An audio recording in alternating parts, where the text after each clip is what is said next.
ఈరోజు అతి ప్రసిద్ధ పుణ్యక్షేత్రం లక్ష్మీ నరసింహస్వామి దేవాలయం జానకంపేట. ప్రతి సంవత్సరం కూడా చాలామంది భక్తులు వెయిట్ చేస్తుంటారు.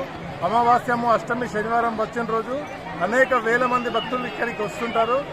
కానీ ఇక్కడ ఇంత పెద్ద పుణ్యక్షేత్రము, వేలాది మంది భక్తులు ఇక్కడికి వచ్చి ఉన్నారు. కానీ ఇక్కడ చాలామంది భక్తుల్ని నిలువు దోపిడీకి గురి చేస్తున్నారు. 20 రూపాయల కొబ్బరికాయని 40 రూపాయలు రేటు పెట్టి, నవధాన్యాలు 20 రూపాయలు ఉంటే 60 రూపాయలు అని చెప్పేసి, కనీసం పసుపు, కుంకుమ, అగరబత్తీలు లేకుండా ఏదో ఎట్టికి పూజ సామాగ్రి ఇచ్చి ప్రజల్ని, భక్తుల్ని నిలువుగా దోపిడీకి గురి చేస్తున్నారు. ఆలయ సిబ్బంది, ఆలయ అధికారులు కూడా దీనిపైన దృష్టి సాధించాలా. పూజ సామాగ్రి పసుపు, కుంకుమ, అగరబత్తీలు లేకుండా ఇవ్వడం ఏంది? దీన్ని కనీసం పట్టించుకునే పరిస్థితి లేదు ఇక్కడ. కాబట్టి ఆలయ అధికారులందరూ కూడా దీనిపైన దృష్టి సాధించి భక్తుల యొక్క మనోభావాలు దెబ్బతినకుండా భక్తులకు సరైన సౌకర్యాలు కల్పించాలని చెప్పేసి కోరుతున్నాం.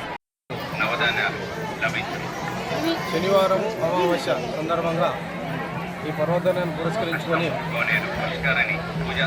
భక్తులు లక్ష్మీ నరసింహస్వామి దేవాలయంలోని అష్టముఖి పుష్కరిణిలో వారు స్నానాలు ఆచరించి వారు తర్వాత స్వామిని లక్ష్మీ నరసింహస్వామి దర్శించుకుంటారు. అదేవిధంగా ఇక్కడికి మహారాష్ట్ర, కర్ణాటక, తెలంగాణ నుంచి భక్తులు పెద్ద సంఖ్యలో, వేల సంఖ్యలో వస్తారు.